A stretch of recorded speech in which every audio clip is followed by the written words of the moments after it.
नमस्कार, राष्ट्र की बात के साथ मैं हूं मानक गुप्ता। शाम के 5 बज रहे हैं। आज राष्ट्र की बात में बात करेंगे कांग्रेस और केजरीवाल की सियासत की।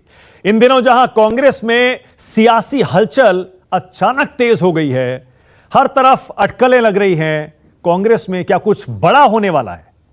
कांग्रेस के शीर्ष नेताओं से चुनावी रणनीतिकार प्रशांत किशोर ने मुलाकात कर कई तरह की चर्चाओं का दौर शुरू करा दिया है। वहीं दिल्ली के सीएम अरविंद केजरीवाल भी खुद को राष्ट्रीय पटल पर लाने की पूरी कोशिश में जुटे हैं। सबसे पहले कांग्रेस के अंदर मचे सियासी हलचल की बात करेंगे। दरअसल कल प्रशांत किशोर दिल्ली में राहुल गांधी से मिले। इस मुलाकात के दौरान कांग्रेस महासचिव प्रियंका गांधी, पंजाब कांग्रेस के प्रभारी हरीश रावत और पार्टी के महासचिव केसी वेणुगोपाल भी मौजूद रहे। बताया जा रहा है इस मीटिंग के दौरान सोनिया गांधी भी मौजूद थी। सूत्रों की माने तो इस बैठक में कई मुद्दों पर चर्चा हुई। चर्चा यहां तक हुई, क्या प्रशांत किशोर कांग्रेस में शामिल होने वाले? यह भी अटकलें लगाई जा रही हैं। क्या अगले साल जिन 5 राज्यों में विधानसभा चुनाव होने वाले हैं उन पर भी चर्चा हुई। साथ ही 2024 के लोकसभा चुनाव को लेकर भी इस मीटिंग में चर्चा हुई। सूत्रों की माने तो पंजाब कांग्रेस में कैप्टन अमरिंदर सिंह और नवजोत सिंह सिद्धू के बीच जारी झगड़े को लेकर भी इस बैठक में चर्चा हुई थी। हालांकि हरीश रावत जो पंजाब के प्रभारी हैं वो कह रहे हैं पंजाब के झगड़े पर कोई चर्चा इस मीटिंग में नहीं हुई थी। लेकिन यह संकेत इसलिए मिले क्योंकि प्रशांत किशोर कुछ ही दिन पहले पंजाब के सीएम कैप्टन अमरिंदर से भी मिले थे और इसके बाद अब राहुल से, प्रियंका से मिल रहे हैं। और आप जानते ही होंगे प्रशांत किशोर कैप्टन अमरिंदर के चुनावी सलाहकार भी हैं। सिर्फ 1 रुपए की फीस पर वो उनके लिए काम कर रहे हैं। इधर राहुल और प्रशांत किशोर की मुलाकात के कई मायने अब निकाले जाने लगे हैं। क्या है ये मायने? जैसा मैंने पहले कहा, कल जब से ये मुलाकात शुरू हुई है कई तरह की अटकलें लग रही हैं। क्या पीके कांग्रेस में आ रहे हैं, शामिल हो रहे हैं? क्या पंजाब का झगड़ा सुलझाने की कोशिश कर रहे हैं? क्या चुनाव में जो आने वाले हैं 5 राज्यों के विधानसभा चुनाव, उसमें कांग्रेस की नैया पार लगाएंगे? क्या 2024 की तैयारी में जुटे हैं प्रशांत किशोर?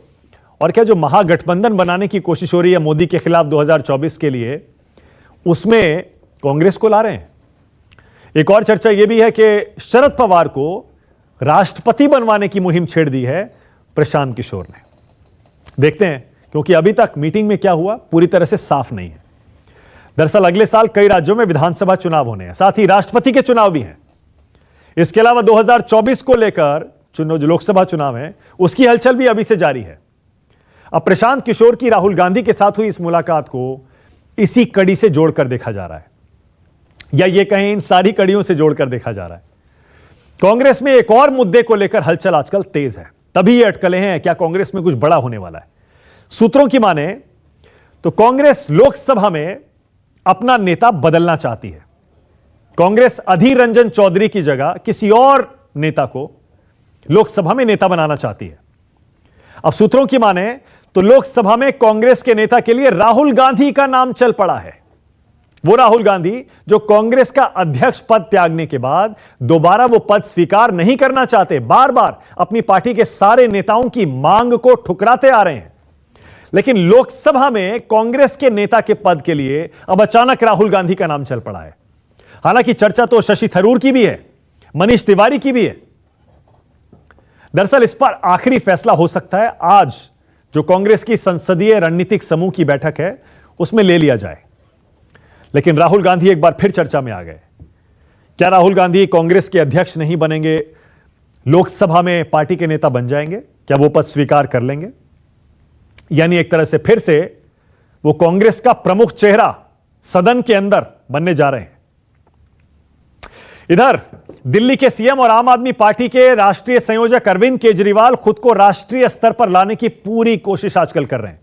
इसके लिए वो एक एक करके उन सारे राज्यों के दौरे कर रहे हैं जहां आने वाले साल में विधानसभा चुनाव होने हैं।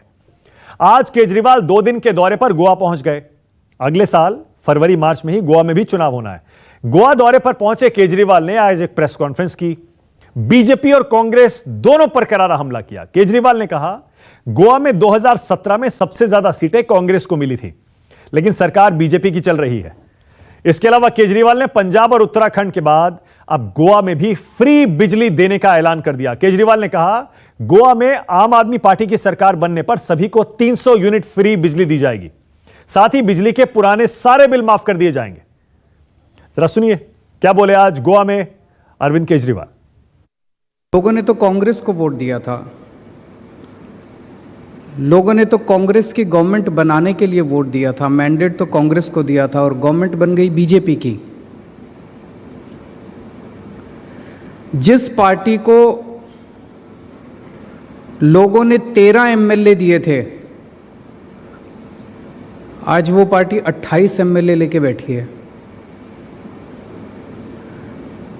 जिस पार्टी को लोगों ने 17 एमएलए दिए थे, आज उसके 5 एमएलए बच गए। ये चल क्या रहा है? ये मेरा क्वेश्चन नहीं है, ये हर गोवन पूछना चाहता है कि फिर इलेक्शन क्यों कराते हो। बिजली के क्षेत्र में मैं आज 4 गारंटी देके जा रहा हूं। सबसे पहली गारंटी, हर परिवार को हर महीने 300 यूनिट बिजली तक मुफ्त दिया जाएगा, पुराने सारे बिल माफ किए जाएंगे। तीसरी बात की गारंटी, 24 घंटे बिजली देंगे, नो पावर कट। चौथी बात, किसानों को बताते हैं यहां पे बिजली देनी पड़ती है, बिजली के पैसे दे। किसान एक बेचारा सबसे गरीब आदमी है, उसको फ्री बिजली दी जाएगी। खेती के लिए किसानों को फ्री बिजली दी जाएगी। तो देखा आपने, एक तरफ राहुल गांधी कांग्रेस को, बल्कि पूरा गांधी परिवार कांग्रेस को ट्रैक पर, पटरी पर लाने की कोशिश में जुटा है। कांग्रेस में खूब हलचल है। वहीं दूसरी तरफ अरविंद केजरीवाल खुद को राष्ट्रीय स्तर पर स्थापित करने की कोशिश कर रहे हैं। इसीलिए राष्ट्र की बात में हमारा आज का सवाल, क्या पीके लाएंगे राहुल के अच्छे दिन? और दूसरा, राष्ट्रीय नेता बन पाएंगे अरविंद केजरीवाल? इसी पर आज राष्ट्र की बात में बहस होगी। मेरे साथ आज परिचय करा दूं, कांग्रेस से आचार्य प्रमोद कृष्णम जुड़ रहे हैं, बीजेपी से राजीव जेटली आ गए हैं, जेडीयू से अजय आलोक का आप देख पा रहे हैं, समाजवादी पार्टी से राजीव राय हैं और आम आदमी पार्टी से आतिशी भी आ गई हैं। आप सभी का स्वागत। मैं सबसे पहले चलिए आतिशी आपसे शुरू करते हैं, क्योंकि अभी आचार्य प्रमोद कृष्णम आए नहीं है। आतिशी, राष्ट्रीय स्तर पर अब यह तो क्लियर हो गया है कि जहां जहां विधानसभा चुनाव आ रहे हैं, आपके नेता वहां जाकर अपनी पार्टी को, अपने नेता को एक नेशनल फोर्स के तौर पर स्थापित करने की कोशिश कर रहे हैं। फ्री बिजली, बीजेपी कांग्रेस एक ही सिक्के के दो पहलू। आपको इतना भरोसा क्यों है कि इस बार, पहले नहीं चला आपका, ना फ्री बिजली का दाव चला, ना अरविंद केजरीवाल का करिश्मा चला, इस बार आपको यह भरोसा क्यों है कि राष्ट्रीय स्तर पर वो स्पेस आप ऑक्यूपाई कर सकते हैं? आतिशी।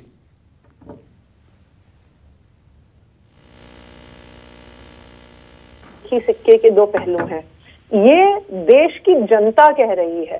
देश की जनता ये आज कह रही है कि इस देश में कोई विपक्ष तो है ही नहीं। आज के दिन में कांग्रेस को वोट देने का मतलब है बीजेपी को वोट देना। मैं कुछ दिन पहले गुजरात गई थी।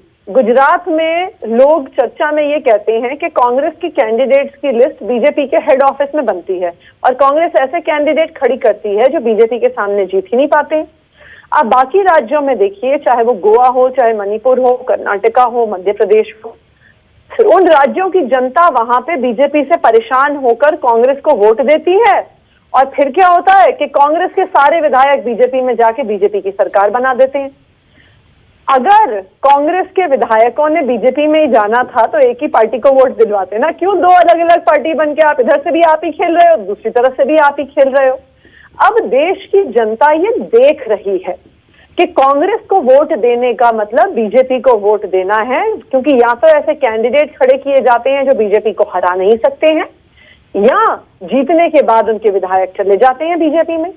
तो आज अलग अलग राज्यों में, पूरे देश में लोग एक विकल्प ढूंढ रहे हैं, क्योंकि वो चाहते हैं कि जहां जहां पे खासकर बीजेपी की सरकार है, कोई तो आवाज उठाए। तो वो विकल्प अरविंद केजरीवाल क्यों बनेंगे? वो विकल्प कोई भी बन सकता है। वो विकल्प ममता बनर्जी बन सकती हैं, वो विकल्प शरद पवार बन सकते हैं। अरविंद केजरीवाल दिल्ली के सीएम, एक यूनियन टेरिटरी मतलब आधा राज्य, उसके सीएम कैसे बन सकते हैं राष्ट्रीय विकल्प, जहां आपका कोई एमएलए नहीं है दिल्ली और पंजाब के बाहर? देखिए मानक जी, लोगों को ये दिख रहा है कि पिछले 5-6 सालों में, जबकि उनके राज्य डाउनवर्ड गए हैं हर चीज में। आज अरविंद केजरीवाल जी गोवा में थे, 6 साल पहले गोवा का फिस्कल डेफिसिट और दिल्ली का फिस्कल डेफिसिट बराबर था। गोवा का फिस्कल डेफिसिट 4 गुना बढ़ गया है और दिल्ली को अरविंद केजरीवाल की सरकार फिस्कल डेफिसिट से फिस्कल सरप्लस में लेके आ गई है पिछले 6 साल में। तो लोग देख रहे हैं कि दिल्ली में बिजली भी फ्री है, पानी भी फ्री है, स्कूल भी अच्छे हैं, अस्पताल भी अच्छे हैं, महिलाओं के लिए बस राइड भी फ्री है। तो आज लोग पूछने लग गए हैं अपने अपने राज्य में कि भाई अगर दिल्ली में बिजली फ्री हो सकती है तो गोवा में क्यों नहीं हो सकती? अगर पानी फ्री हो सकता है और 24 घंटे आचार्य जी आ गए। Okay, Acharya Pramod Krishna. Okay, all right, Acharya Pramod Krishna. Acharya ji मैं चाहूंगा पहले आतिशी का जवाब दे दीजिए, उसके बाद कांग्रेस में जो कुछ चल रहा है उस पर चर्चा करेंगे। आतिशी कह रही हैं अरविंद केजरीवाल राष्ट्रीय नेता बनने जा रहे हैं क्योंकि कांग्रेस और बीजेपी एक ही सिक्के के दो पहलू हैं। आप मुख्य विपक्षी पार्टी थे, अब नहीं रहे, अब लोग आपको वोट देकर अपना वोट बर्बाद ना करें, आम आदमी पार्टी को चुने राष्ट्रीय स्तर पर। आचार्य जी।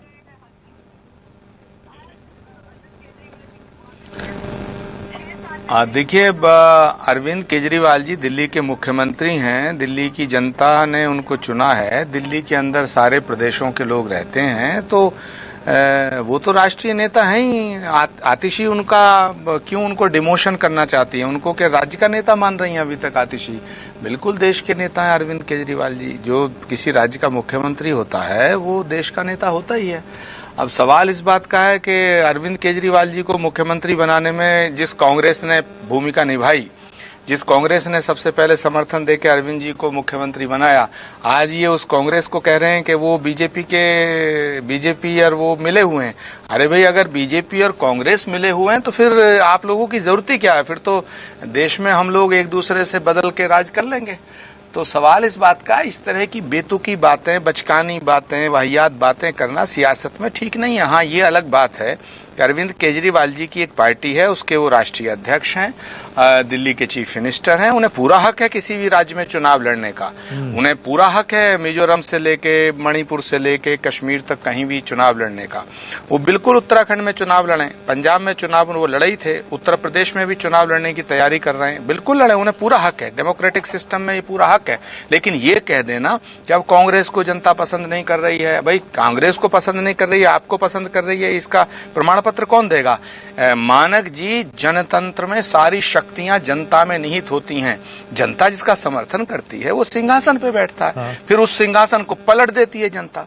अब राष्ट्रीय स्तर पर अगर आज भी देखा जाए तो कांग्रेस ही विकल्प है। बिना कांग्रेस के बीजेपी को हराने का जो दिव्य स्वप्न देख रहे हैं ये विपक्षी नेता, मुझे नहीं लगता इस बात में कहीं दम है।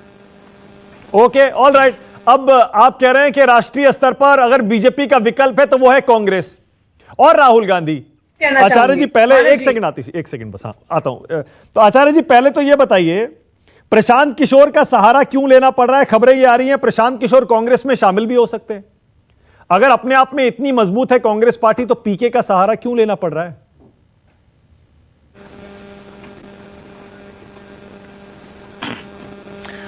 देखिए, प्रशांत किशोर जी एक रणनीतिकार के रूप में जाने जाते हैं। पहली बात तो ऐसा नहीं है कि वो कांग्रेस का ही रणनीति बनाने में उनकी भूमिका रही है। उन्होंने नीतीश कुमार जी के लिए भी काम किया है, उन्होंने नरेंद्र मोदी जी के लिए काम किया है, उन्होंने ममता बनर्जी के लिए काम किया है, उन्होंने शरद पवार जी के लिए काम किया है। वो आप पंजाब के chief minister captain Amarinder Singh के भी साथ हैं ऑफिशियली रूप से। तो कांग्रेस हाईकमान से, नेतृत्व से मिलना उनका कोई गुनाह नहीं है। पर जहां तक प्रशांत किशोर जी की व्यक्तिगत योग्यताओं का, क्षमताओं का प्रश्न है, तो ज्यादातर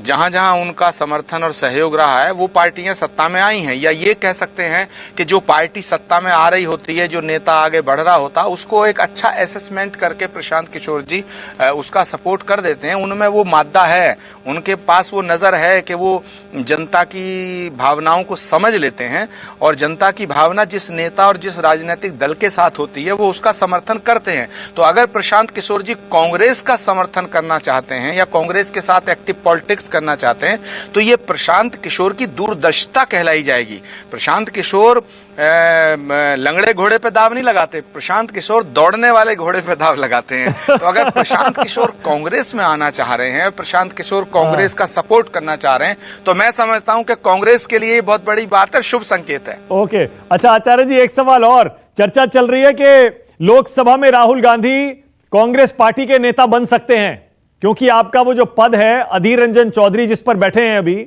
उनको बदला जा सकता है, यह चर्चा हो रही है। आप इसको सपोर्ट करेंगे क्या?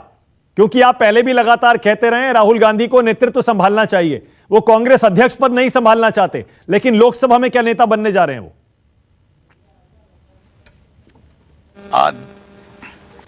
देखिए, अधीर रंजन चौधरी को लोकसभा में कांग्रेस के नेता थे, उसके बाद वेस्ट बंगाल का उनके नेतृत्व में चुनाव लड़ा गया। वेस्ट बंगाल का जो रिजल्ट आया है उससे पूरे देश में कांग्रेस की बहुत फजीहत हुई है, कांग्रेस को नुकसान हुआ है, कांग्रेस की थूथू हुई है।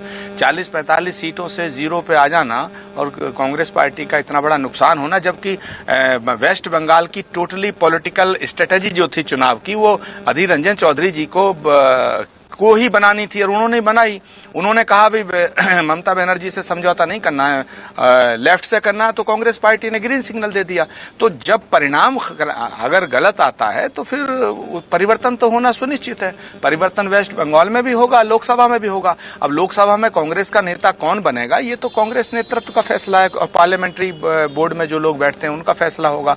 अगर राहुल जी खुद बनना चाहते हैं, सब चाहते हैं कि राहुल गांधी लोकसभा में नेता बने, लेकिन अब राहुल गांधी नेता बनेंगे नहीं बनेंगे, वो किसको बनाएंगे, कांग्रेस पार्टी नेतृत्व किसको आगे करेगी, ये तो कांग्रेस का नेतृत्व का फैसला है, इसमें मैं कुछ नहीं कह सकता। Okay, all right. Rajeev Jaitley, quick response. Rajeev Jaitley, 2 मुद्दों पर जवाब देना है आपको। एक, राष्ट्रीय स्तर पर क्या अरविंद केजरीवाल कांग्रेस की या राहुल गांधी की जगह ले सकते हैं क्या? और दूसरा, ये जो प्रशांत किशोर अब कांग्रेस में जा रहे हैं, पहले शरद पवार से मिल रहे थे, महागठबंधन की चर्चा हो रही थी, अब ये खबरें आ रही है वो कांग्रेस में शामिल ही हो सकते हैं। राजीव जेटली, यानी खतरे की घंटी है क्या आपके लिए?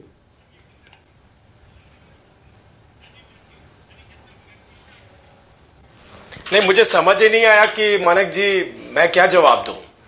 आप मुझसे पूछ रहे हैं कि वो भी खत्म है, वो भी खत्म है, वो भी जिंदा होने की कोशिश कर रहा है, दूसरी पार्टी भी जिंदा होने की कोशिश कर रही है, एक ने कंसल्टेंट हायर कर लिया है, एक बाहर निकल चुका है, एक चाह रहा है कि मैं हमारी जो पार्टी है उसको कैसे जिंदा किया जाए, कैसे लोगों के वोट अर्जित किए जाएं। तो उस पर जवाब मैं कैसे दे सकता हूं? ये जवाब तो उन्हीं को देना है, उन्हें डिसाइड करना है कि कैसे उन लोगों को जिंदा होना है, कैसे लोगों को अब सेटिस्फाई करना है। कांग्रेस की मजबूरी यह है कि अब उनको अपने नेताओं पर भरोसा नहीं है, अपने विधायकों पर भरोसा नहीं है, अपने लोकसभा सांसदों पर भरोसा नहीं है। वो भरोसा जो उनसे जता रहे हैं वो एक कंसल्टेंट पे जता रहे हैं कि अगर आप कुछ कर देंगे तो शायद हमारे को कोई मौका मिल जाए दोबारा से राजनीति करने का। दूसरी तरफ केजरीवाल साहब की बात कर रहे हैं और आप पूछ रहे हैं मुझसे क्या वो कर पाएंगे जो कांग्रेस नहीं कर पाई है। तो ये तो केजरीवाल साहब के प्रवक्ता बताएंगे, क्या केजरीवाल साहब में वो काबिलियत है कि वो आगे निकल करके आ सके? क्या केजरीवाल साहब वही काम तो नहीं करेंगे जो दिल्ली में कर रहे हैं? क्योंकि दिल्ली के अंदर कभी कोई चुनौती दिल्ली ने झेली नहीं थी आज तक।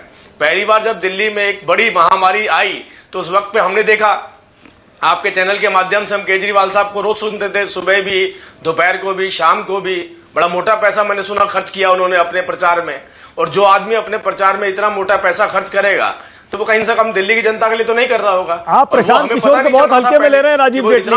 ये वही प्रशांत किशोर हैं जिन पर आपने भी दाव खेला था, आपको इन्होंने जितवाया था। उसके बाद वो 1-2 चुनाव हारे होंगे पर ज्यादातर जीते हैं वो।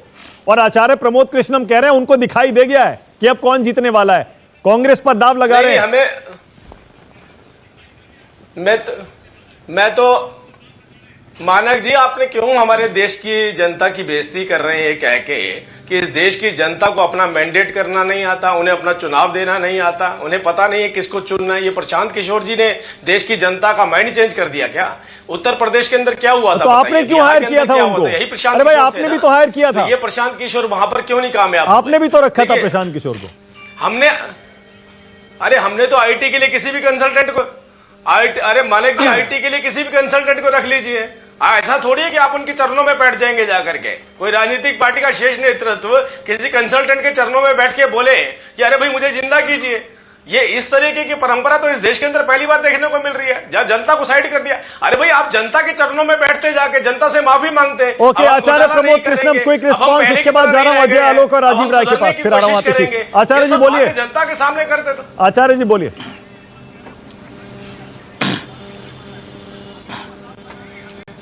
देखिए मानक गुप्ता जी, जेटली जी का प्रॉब्लम ये नहीं है, जेटली जी का प्रॉब्लम प्रशांत किशोर नहीं है। प्रशांत किशोर जब इनके साथ हैं तब तो बहुत बड़े रणनीतिकार हैं, बहुत अच्छे हैं, देशभक्त हैं। अगर वो कांग्रेस का साथ देंगे तो वो गलत हो जाते हैं। सवाल अकेले प्रशांत किशोर का नहीं है। जब मुकुल राय ममता बनर्जी के साथ होते हैं तो बेईमान होते हैं, इनके साथ होकर के धुल जाते हैं। अजीत पवार जब शरद पवार जी के साथ होते हैं तो बेईमान होते हैं, इनके साथ शपथ लेते हैं तो क्लीन चिट मिल जाती है। जब जगदम्बिका पाल हमारे यहाँ होते हैं तो कहते हैं जहां माल वहां पाल। जब इनके यहाँ जाते हैं तो गंगा स्नान करके बिल्कुल निर्मल हो जाते हैं। ज्योतिरादित्य सिंधिया जी जब कांग्रेस के होते हैं तो ये सामंतवादी व्यवस्था और साहब रानी झांसी के उस वध में और उनकी हत्या में षड्यंत्र में शामिल माना जाता है, ग्वालियर घराना। और जब बीजेपी में आता है तो महान राष्ट्रभक्त हो जाता है। तो प्रॉब्लम बीजेपी की ये है कि जो उधर होता, कांग्रेस में होता है, वो सब देशद्रोही हैं, बेईमान हैं, बेवकूफ हैं, और इनके यहाँ आकर के वो महाविद्वान चाणक्य मास्टर स्ट्रोक हो जाता है। तो ये देश की जनता को का अपमान हम नहीं कर रहे और मानक गुप्ता आप नहीं कर रहे। देश की जनता का अपमान तो खुद जेटली जी कर रहे हैं। अरे जनता आपको बहुमत देकर के सरकार बोला था प्रशांत किशोर एक कंसल्टेंट है। हम तो कंसल्टेंट मान रहे हैं उनको। नहीं, सिर्फ कंसल्टेंट नहीं मान रहे। आपने राजीव जेटली ये भी कहा था कि दो लोग खत्म हो चुके हैं, दोनों एक दूसरे को रिवाइव करने की कोशिश कर रहे हैं। अजय आलोक, कांग्रेस में क्या कुछ बड़ा होता हुआ दिखाई दे रहा है क्या आपको अजय आलोक? बहुत गहमा गहमी है आजकल अजय आलोक कांग्रेस के अंदर। तो हम भी तो उनसे कंसल्ट करेंगे। हाँ,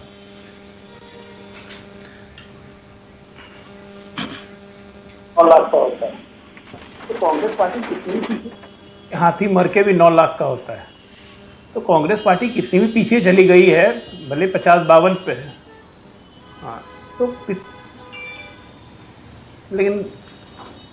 लेकिन तब भी देखिए चर्चा कर रहे हैं आप कांग्रेस पार्टी की। थोड़ा इको हो रहा है मेरे इसमें।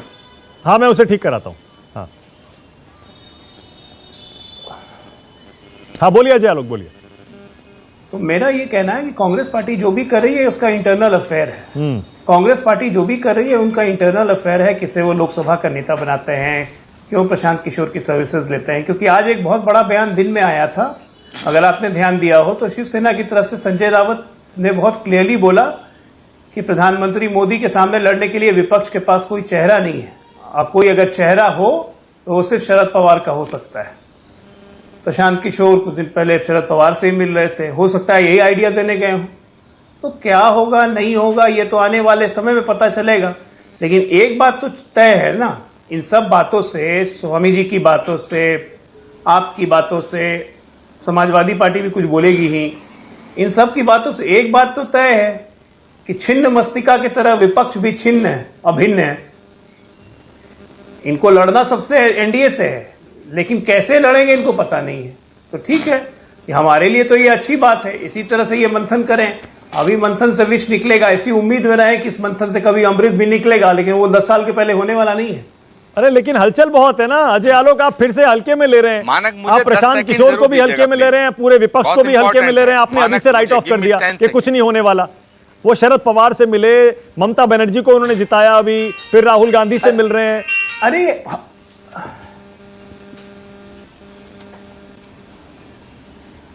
मेरे हिसाब से अगर मेरी मानेंगे एक आम भारतीय की तरह, तो मैं तो चाहूंगा कि राहुल गांधी जी जिम्मेदारी ले लें। अध्यक्ष पद से भाग रहे हैं 2 साल से, कांग्रेस जैसी पार्टी अध्यक्ष विहीन हो गई है। कम से कम लोकसभा में नेता विपक्ष तो है ही नहीं कोई। नेता कांग्रेस पार्टी का पद कम से कम ले लें। तो उससे क्या होगा कि 30 दिन संसद में आएंगे, जब तक सत्र चलेगा बैठना पड़ेगा, कम से कम ये प्रेजेंस तो हो जाएगी ना।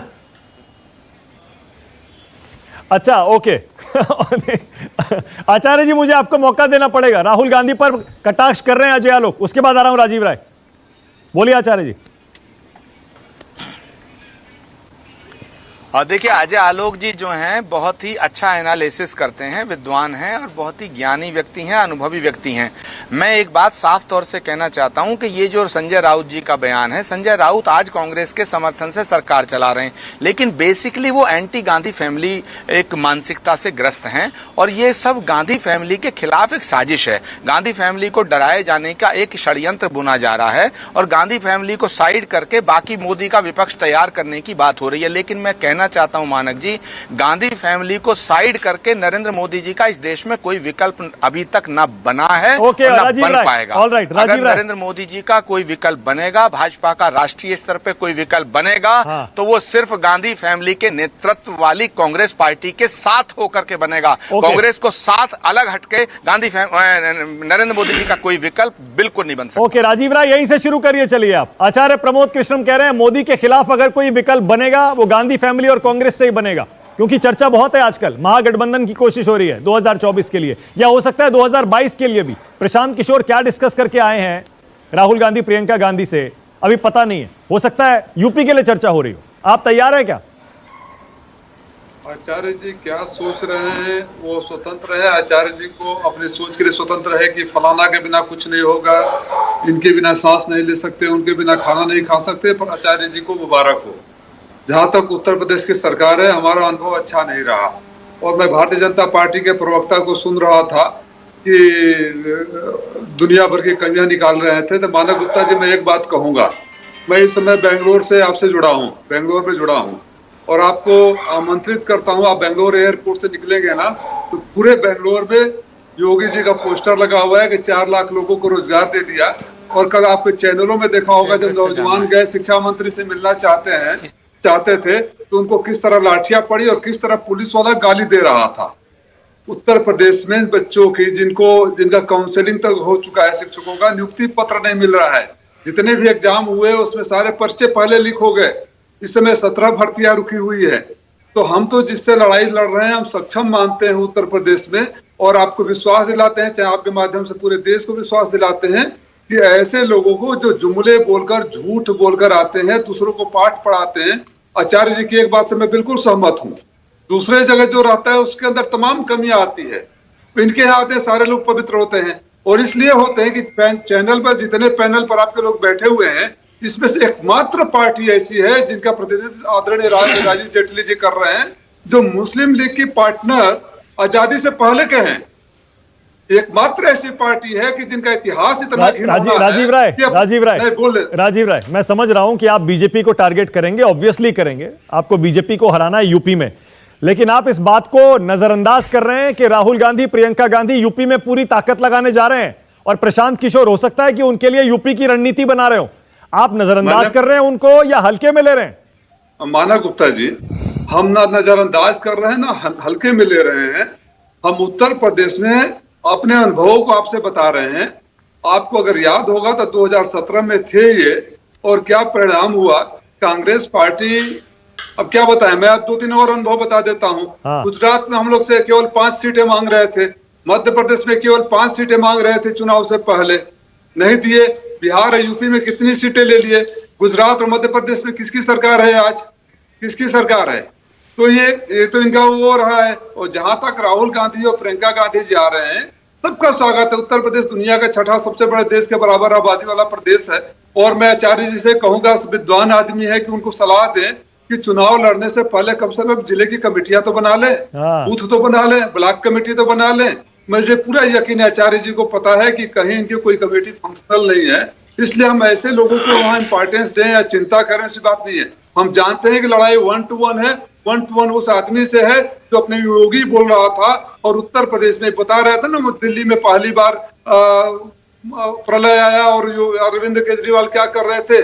उत्तर प्रदेश की जनता इस समय सुन रही है और सोच रही होगी। मैं आपको बता दूं, भारतीय जनता पार्टी एक ऐसी पार्टी है जो आज तक सत्ता में सिर्फ भावनाओं को बाहर कर आई है।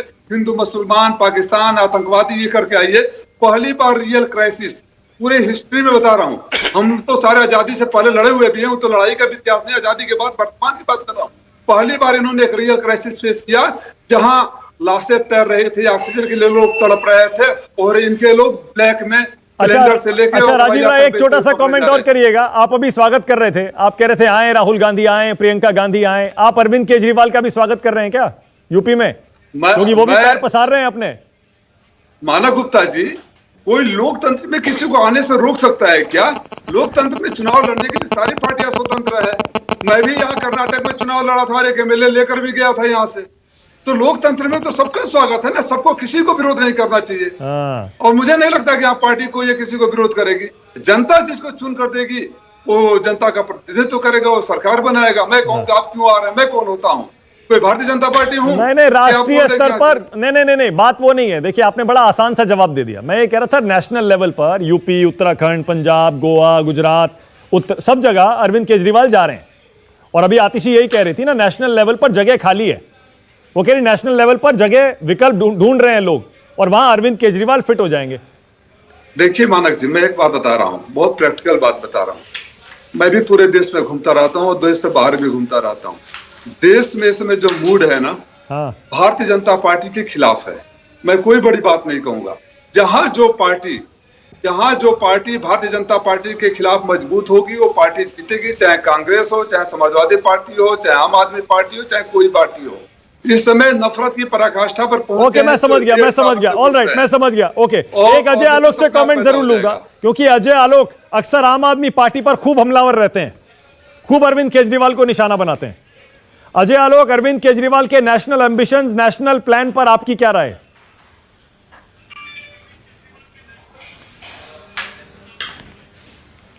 पहली बात, मैं क्यों अरविंद केजरीवाल बीच में हमलावर रहूंगा? आप तो ऐसा बोल रहे हैं मानक जैसे मेरी कोई उनसे शत्रुता है। कोई शत्रुता नहीं है भाई। इतिहास गवाह है, अरविंद केजरीवाल जी और आम आदमी पार्टी हिंदुस्तान के इतिहास की पहली पार्टी है जो इतने कम समय में, अरविंद केजरीवाल जी 2 बार मुख्यमंत्री बने और पंजाब में जाके इतनी अच्छी सफलता, तो स्वाभाविक है एम्बिशन बढ़ेगा। उनको शुभकामनाएं। राजनीति में एक बात जान जाइए, वैक्यूम कभी नहीं होता है। कांग्रेस पार्टी की विफलता अगर आम आदमी पार्टी की सफलता बनती है, तो इसमें मुझे क्या परेशानी हो सकती है? इनकी दिक्कत ये है ना कि ये लोग आपस में ही एक दूसरे को इतना नोचते खटसोटते रहते हैं।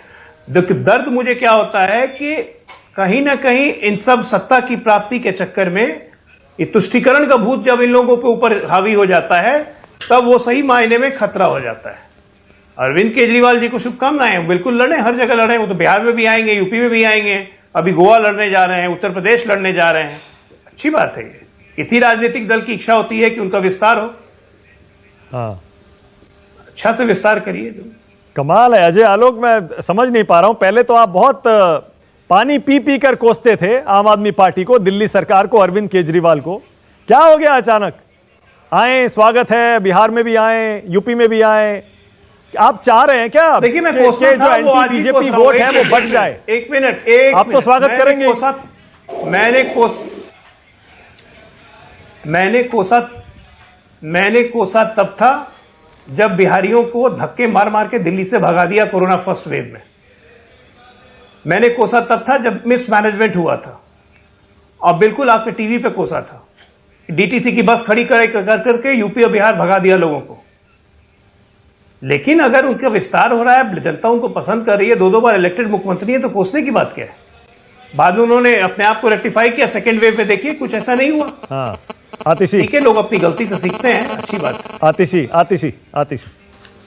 आतिशी, आई एम श्योर कि आप सबको रिस्पॉन्ड करना चाहेंगी। राजीव राय, आचार्य प्रमोद कृष्णम और अब अजय आलोक। देखिए, मुझे लगता है कि आज जो देश में परिस्थिति है, आज देश में ज्यादातर राज्यों में भाजपा की सरकार है, और उस सरकार के खिलाफ, राज्यों में सरकार के खिलाफ, देश में राष्ट्रीय स्तर पे सरकार के खिलाफ और उनकी नीतियों के खिलाफ कोई आवाज उठाने वाला ही नहीं है। तो आज देश की जनता ये जानना चाहती है कि केंद्र सरकार के खिलाफ आवाज कौन उठाएगा, विकल्प कौन बनेगा। और अभी कांग्रेस के जो प्रवक्ता है आचार्य जी कह रही थी कि जनता जनार्दन है, जनता चाहेगी तो किसी को भी बदल देगी। समस्या ये है कि कांग्रेस के विधायकों को लगता है कि वो जनार्दन है, कि वोट जनता कांग्रेस पार्टी के नाम पे दे, लेकिन जाके बैठ जाते हैं वो बीजेपी की सरकार में, जाके बनवा देते हैं वो बीजेपी की सरकार। अब ये एक राज्य में नहीं हुआ है, ये बार बार हर राज्य में हुआ है। गोवा से इन्होंने इसकी शुरुआत करी थी, इस मॉडल को मणिपुर ले गए, कर्नाटका ले गए, मध्य प्रदेश ले गए। एक तरफ कांग्रेस अपना मैंडेट बेचने को तैयार रहती है, दूसरी तरफ भाजपा मैंडेट मिले बिना पीछे के दरवाजे से चोरी से सरकार बनाने को तैयार रहती है। ऐसी परिस्थिति में परेशान कौन होता है? परेशान देश की जनता होती है। क्यों? क्योंकि उनकी आवाज उठाने वाला कोई नहीं है, उनके लिए विकल्प कोई नहीं है। और आज अगर अरविंद केजरीवाल को देश के अलग अलग लोगों के इलाके के लोग पसंद कर रहे हैं, वो इसलिए कर रहे हैं क्योंकि दिल्ली में अरविंद केजरीवाल ने अपनी सरकार के माध्यम से कुछ करके दिखाया। दिल्ली में बिजली का बिल 0 आता है, दिल्ली में सरकारी स्कूलों की क्वालिटी इंप्रूव हुई है, आचार्य जी, दिल्ली में आचार्य जी बोलिए। दिल्ली में अस्पतालों में, कॉलेजों में सुधार आया आचार्य जी, है और यही लोग चाहते हैं। आचार्य जी, आपकी पार्टी नाकाम हो गई, विपक्ष में आवाज ही नहीं उठा पा रहे आप, बीजेपी का मुकाबला ही नहीं कर पा रहे, इसके बाद आएगा बीजेपी। इसका मतलब अब अरविंद केजरीवाल आवाज उठाएंगे और वही बनेंगे जनता की आवाज नेशनल लेवल पे।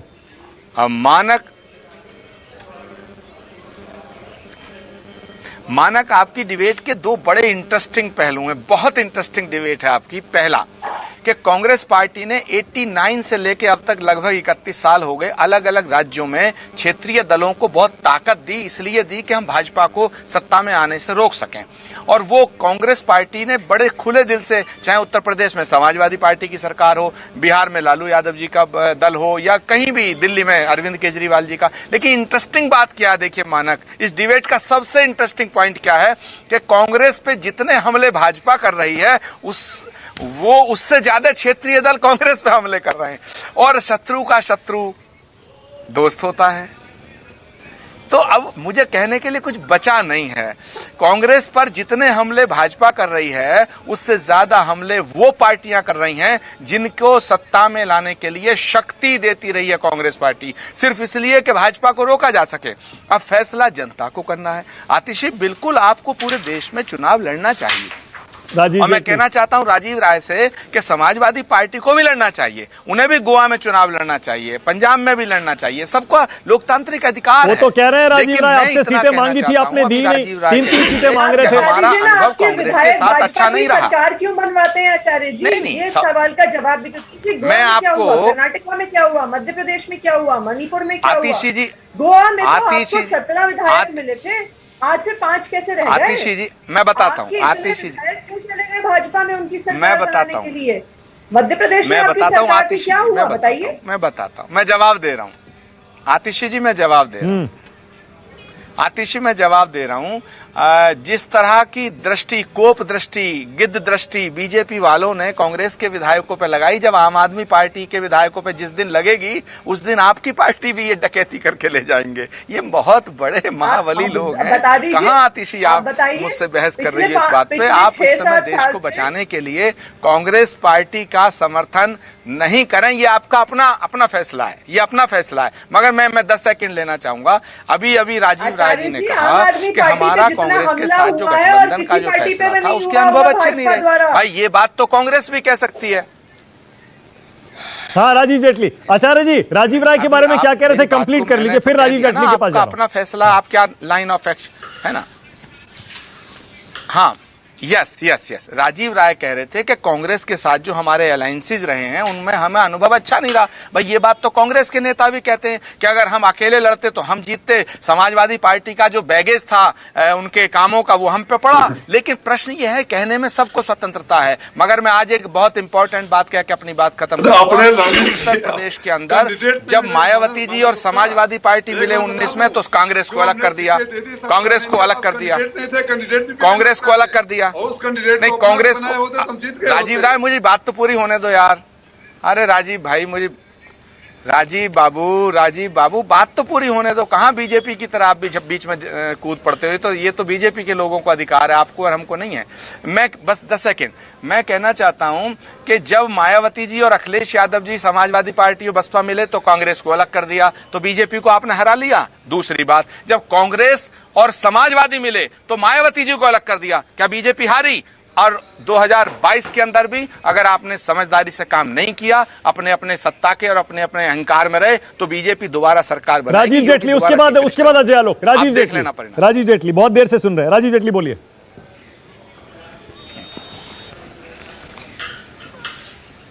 मानक जी, मैं तो इसलिए चुप बैठा हूं। आज आपने देखा मैं इतना कम बोलता नहीं, लेकिन आज मुझे सुनने से बहुत अच्छा लग रहा है। मुझे ऐसा लग रहा है कि इस देश के अंदर एक ऐसा वोटर है जिस वोटर को सभी राजनीतिक पार्टियां एड्रेस करने की कोशिश कर रही हैं कि जितना बीजेपी के खिलाफ जहर उगलेंगे उतना वो वोटर हमारी तरफ आकर्षित होगा। ये कोई पूरे देश को एड्रेस नहीं कर रहे हैं इस वक्त। इनके दिमाग में है उस वोटर का, इनके दिमाग में है कि मेरा वोटर कौन सा वाला है जिसको मुझे बीजेपी के खिलाफ बोलकर अपनी तरफ लेकर के आना है, चाहे वो आम आदमी पार्टी हो, चाहे वो कांग्रेस पार्टी हो, चाहे वो समाजवादी पार्टी हो।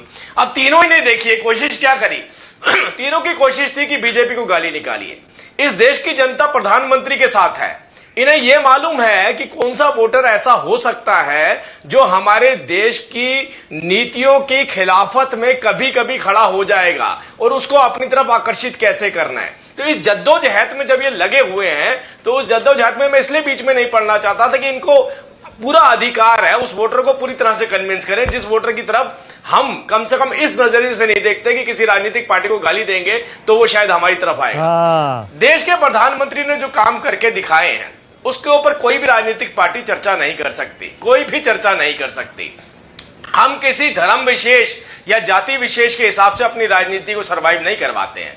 आप देखिएगा 1 घंटे की डिबेट निकल गई, लगभग 35-40 मिनट की डिबेट निकल गई।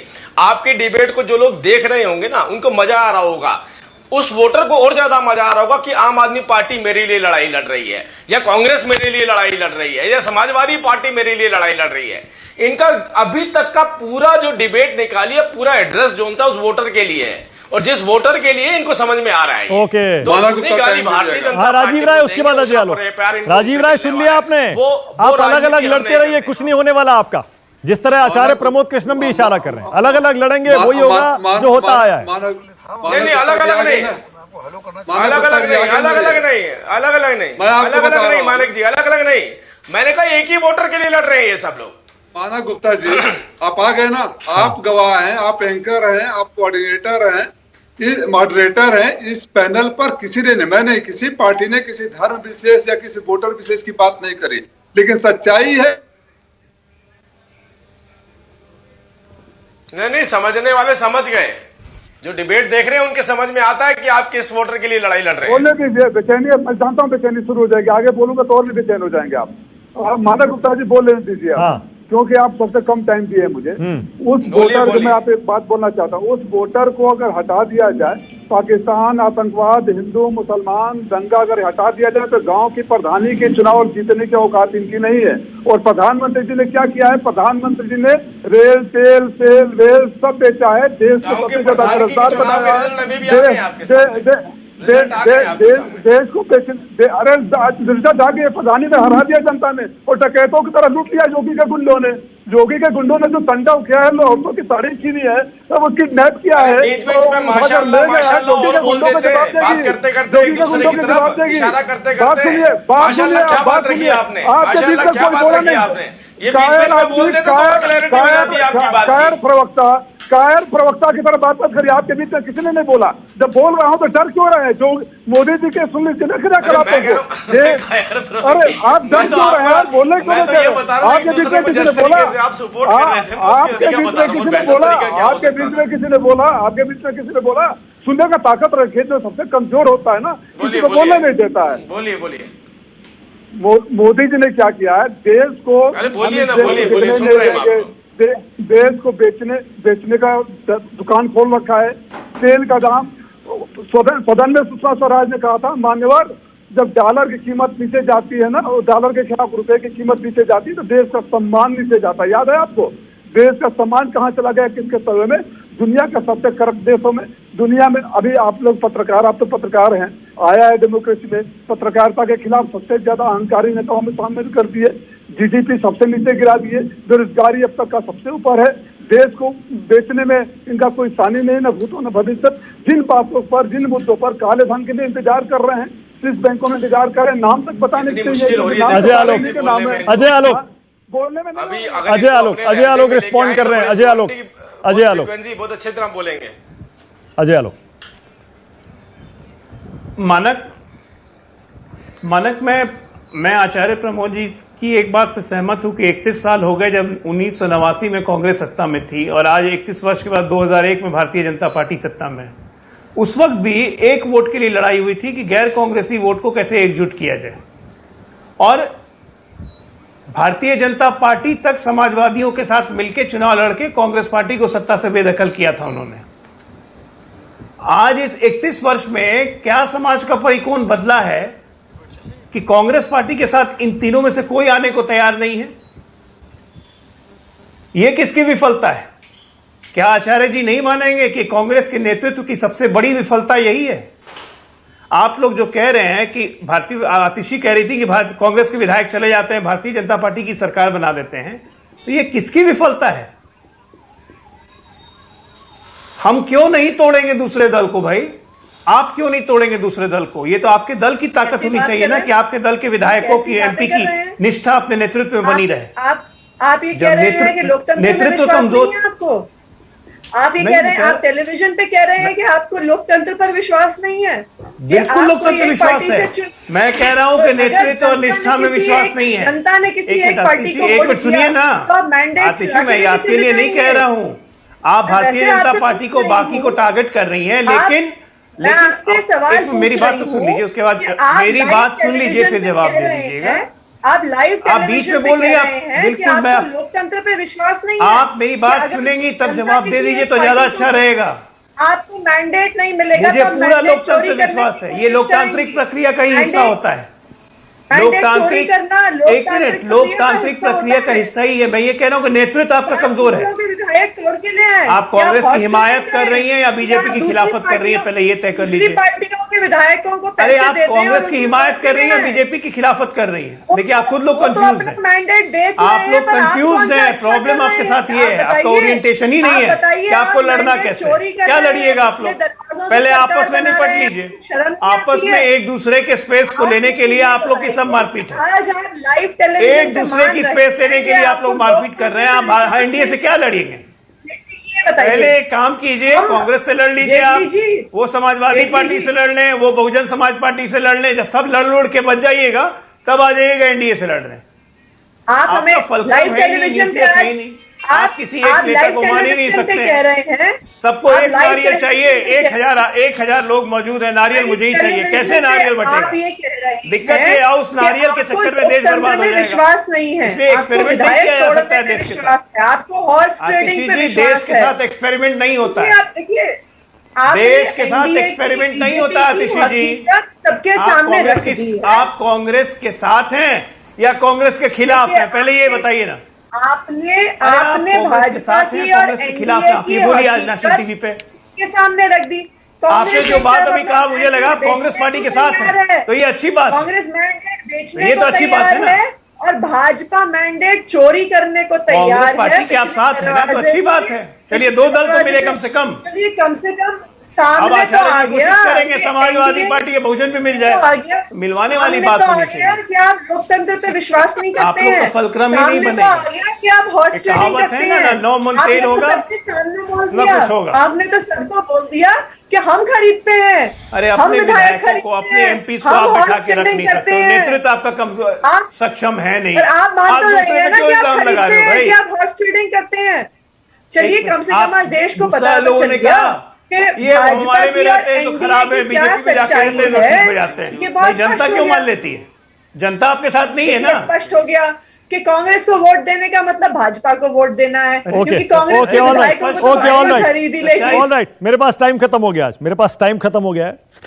2 मुद्दों को इस डिबेट में मैंने कवर करने की कोशिश की थी और दोनों राष्ट्र की बात थी। एक तरफ मुख्य विपक्षी पार्टी कांग्रेस, जिसमें बहुत हलचल है, और दूसरा अरविंद केजरीवाल की आम आदमी पार्टी, जो कि दिल्ली और पंजाब की पार्टी मानी जाती है, लेकिन अब बाकी राज्यों में पैर पसारने की कोशिश फिर से कर रही है। क्या सफल हो पाएगी? बहुत शुक्रिया डिबेट देखने के लिए, बहुत शुक्रिया। नमस्कार, मैं हूं मानक गुप्ता। अगर आपको हमारा ये वीडियो पसंद आया हो तो इसे लाइक और शेयर जरूर करें, और हां, हमें सब्सक्राइब और फॉलो करना ना भूलें, ताकि आप देश और दुनिया की कोई खबर मिस ना करें। तो जुड़े रहिए हमारे साथ और देखते रहिए News 24।